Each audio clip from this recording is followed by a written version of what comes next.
মঙ্গলবারের স্পোর্টস কোপ আমরা শুরু করছি ভারতীয় ফুটবল ট্রান্সফারের মার্কেটটিকে দিয়ে।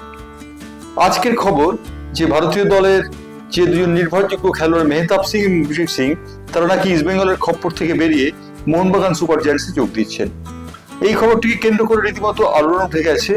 যদিও পাঞ্জাব একাদশ অভিষেক সিং এর জন্য বড় মাপের ট্রান্সফার মানি ধার্য করেছে এবং মুম্বাই সিটি এফসি তারা ধার্য করেছে বড় মাপের অর্থ এই মেহতাব সিং এর জন্য। এই অর্থ যদি মোহনবাগান সুপার জায়ান্টস দিতে পারে তাহলে মোহনবাগান সুপার জায়ান্টস এই দুজনের খেলা নিশ্চিত। দুজনেই কিন্তু ইস্টবেঙ্গলের টার্গেট ছিলেন এবং ইস্টবেঙ্গল তাদের নেবে বলে স্থির করেছিল, কিন্তু জানা যাচ্ছে যে মেহতাব এবং অভিষেক দুজনেই নাকি মোহনবাগানে যাওয়ার জন্য পা বাড়িয়ে রয়েছেন এবং তাদের সঙ্গে এক প্রস্ত কথা হয়ে গেছে এজেন্টের। ইস্টবেঙ্গলের জন্য আরেকটি দুঃসংবাদ রয়েছে। ইস্টবেঙ্গল দলের অন্যতম নির্ভরযোগ্য খেলোয়াড় পিভি বিষ্ণু তিনি নাকি মুম্বাই সিটি এফসিতে যেতে পারেন, তবে এই যেতে পারা সম্পর্কে এখনো পর্যন্ত নিশ্চয়তা পাওয়া যায়নি। মুম্বাই সিটি এফসি চাইছে এই খেলোয়াড়টিকে তাদের দলভুক্ত করতে।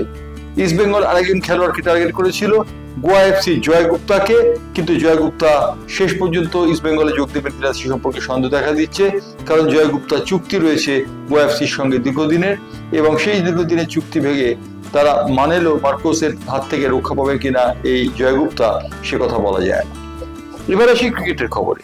ক্রিকেটের যে খবরটি আজকে আপনাদের দেবো সেটি হচ্ছে ভারতীয় ক্রিকেট দল লিডসে প্রথম টেস্ট ম্যাচে খেলতে নামছে 20শে জুনে। টেস্ট ম্যাচটি খেলতে নামার আগে বিরাট কোহলি তার বাড়িতে আমন্ত্রণ জানিয়েছিলেন শুভমান গিল, ঋষভ পন্থকে এবং কয়েকজন ভারতীয় খেলোয়াড়কে। বিরাট কোহলির সঙ্গে তাদের কি কথা হয়েছে আমরা জানা নেই, তবে বিরাট কোহলি অবসর নেবার পর ভারতীয় ক্রিকেট সম্পর্কে তার আগ্রহ যে কমেনি তার প্রমাণ শুভমান গিল, ঋষভ পন্থ এবং অন্য খেলোয়াড়দের আমন্ত্রণ জানানোর মধ্যে। কারণ এই আমন্ত্রণ জানানোর মধ্যে দিয়ে তিনি বুঝিয়ে দিয়েছেন যে তিনি টেস্ট ক্রিকেটে মাঠে না নামলেও তিনি ভালোভাবেই আছেন এই ক্রিকেটের সঙ্গে। ক্রিকেটের আরেকটি খবরের দিকে নজর রাখবো, সেটি হচ্ছে দক্ষিণ আফ্রিকার কাছে পরাজয়ের পর অস্ট্রেলিয়ার 3 খেলোয়াড় অবসর নিতে পারেন। এই 3 খেলোয়াড় অবসর নেবার মধ্যে রয়েছেন, প্রথমেই রয়েছে স্টিভ স্মিথের নাম। স্টিভ স্মিথ দলের অধিনায়ক ছিলেন, স্টিভ স্মিথকে সরে যেতে হতে পারে। দ্বিতীয় নামটি রয়েছে উসমান খাওয়াজা, তিনি অবসর নিতে পারেন বলে জানা গিয়েছে। এবং তৃতীয় নামটি রয়েছে নাথান লিওনের, এই নাথান লিওনও অবসর নিতে পারেন টেস্ট ক্রিকেট থেকে। অতএব শোনা যাচ্ছে যে স্টিভ স্মিথ, নাথান লিওন এবং উসমান খাওয়াজা 3 জনই নাকি অবসর গ্রহণের পথে। অন্ততপক্ষে 2027 সালের বিশ্বকাপের যে সীমিত ওভারের প্রতিযোগিতা হবে তাতে তাদের দেখা যাবে না, যেমন দেখা যাবে না ভারতের বিরাট কোহলি কিংবা রোহিত শর্মাকে।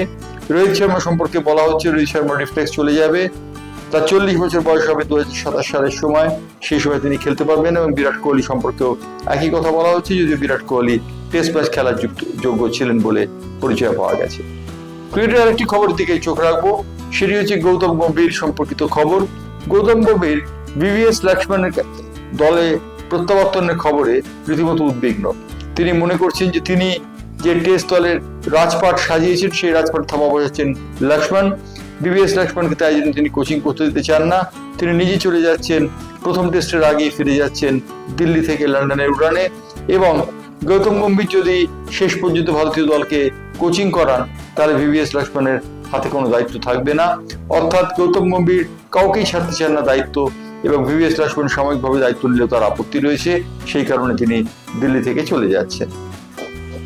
চতুর্থ যে খবরটিতে যাব সেই খবরটি হচ্ছে ক্রিশ্চিয়ানো রোনাল্ডো এবং লিওনেল মেসি সব থেকে বেশি দামি খেলোয়াড় বলে চিহ্নিত হন, কিন্তু তাদের টেক্কা দিয়েছেন জাপানের 30 বছর বয়স্ক এক বেসবল খেলোয়াড়। তিনি হচ্ছেন ওয়াতেনি। এই ওয়াতেনি 6010 কোটি টাকায় চুক্তিবদ্ধ হয়েছেন তার ক্লাব লস এঞ্জেলেস ডজার্সের সঙ্গে, এবং তিনি যে এন্ডোর্সমেন্ট করেন সেই এন্ডোর্সমেন্টের সংখ্যা রোনাল্ডো কিংবা মেসির থেকেও বেশি। 30টি কোম্পানির সঙ্গে তিনি বিপণন করেন এবং মোট 890 কোটি টাকা তিনি পেয়েছেন কেবলমাত্র বিপণন থেকে। সুতরাং রোনাল্ডো এবং মেসিকে তিনি যে টেক্কা দিচ্ছেন সে বিষয়ে বলে দেওয়ার কোনো অপেক্ষা রাখে না। 30 বছর বয়স্ক এই ওয়াতেনি খেলেন বেসবল কিন্তু বিশ্বের প্রথম 5টি খেলার মধ্যে আসে না, কিন্তু তা সত্ত্বেও বেসবলের এই তারকা কিন্তু ইতিমধ্যেই আন্তর্জাতিক তারকার খেতাব পেয়েছেন।